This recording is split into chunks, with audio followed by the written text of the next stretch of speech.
Mealybug it's a nasty little booger.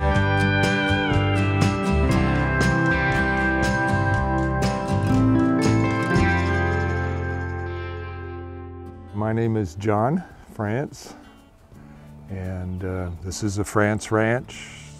Dad started this in 1938 as a dairy, and over the years obviously we don't have cows and dairies anymore, but we've transitioned to trees and vines. This is the youngest of all the grapes that we have.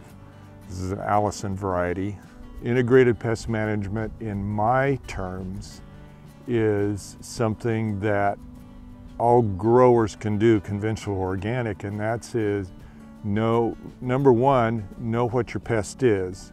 And by that I mean know the life cycle, know where it comes from, know how it overwinters, knows what kills it. There are many organic materials that take care of pests, but integrated pest management means, okay, we've got this pest that may come. With organics, you've got to be proactive rather than reactive. If you're reacting, you're too late. So planning and integrated pest management begins in the dead of winter. As far as rodents, it's owls and trapping, that's it.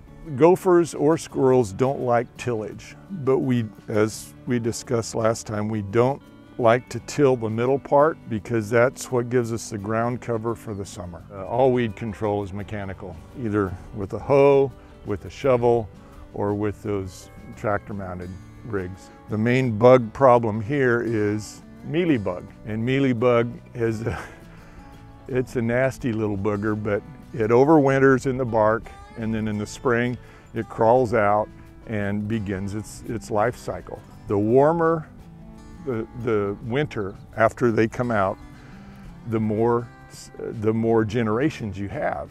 It's all about heat. So the more generations you have, the more issues you have. Well, how do we control that? Because you can't spray a pest, even conventional, there's nothing you can spray on something living inside the bark. They're gonna come out. So now here's the pest manager. All right, how do we control them? We make very sure that those bunches that have an infestation, we find them early. If we see in our general inspection, dang, there's too much of that out there, what we'll do is we'll go cut the bunch and drop it in the center. And we'd lose the bunch, but we kill the mealybug. Now, if it's all over your vineyard, it's all over. For California red scale, we release aphitis, and that has been sort of kind of overturned by using pheromones. So what you do with mating disruption is you fill that entire area with the scent of the female red scale. The males are going nuts because the scent's all over and they can't find the female to mate, thus lay eggs and thus have red scale all over your fruit.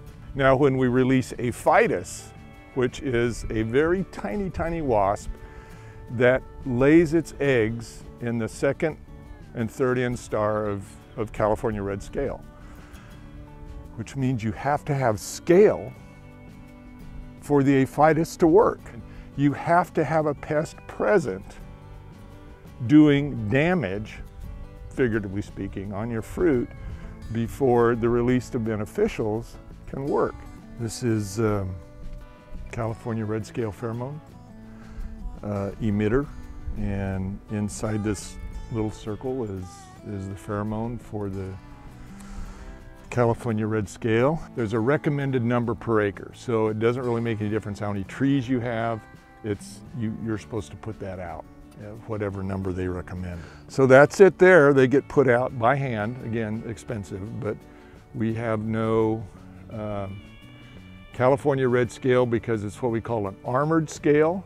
The insect itself makes a scale over it, so you can spray certain things and that's fine. It just hits the armor, it doesn't get the pest inside. We release aphitis every 2 weeks, all through the season. So we know that we aren't going to hit it perfect. We don't know what the weather's going to do. We just go through and release it. Every consumer, including me, sets the supply and demand. Again, if you have a marked up orange with red scales, tastes the same as the one who doesn't, which one are you going to pick? I'm going to pick the nice one just because I like aesthetics. So that's kind of where we're at now. California red scale can severely damage a tree. You get too much of a population, and again, they're a sucking insect, and they will kill these branches. So it's not just on the fruit. We have to control them for the sake of our poor trees here, because they will beat them up bad if you get too high a population.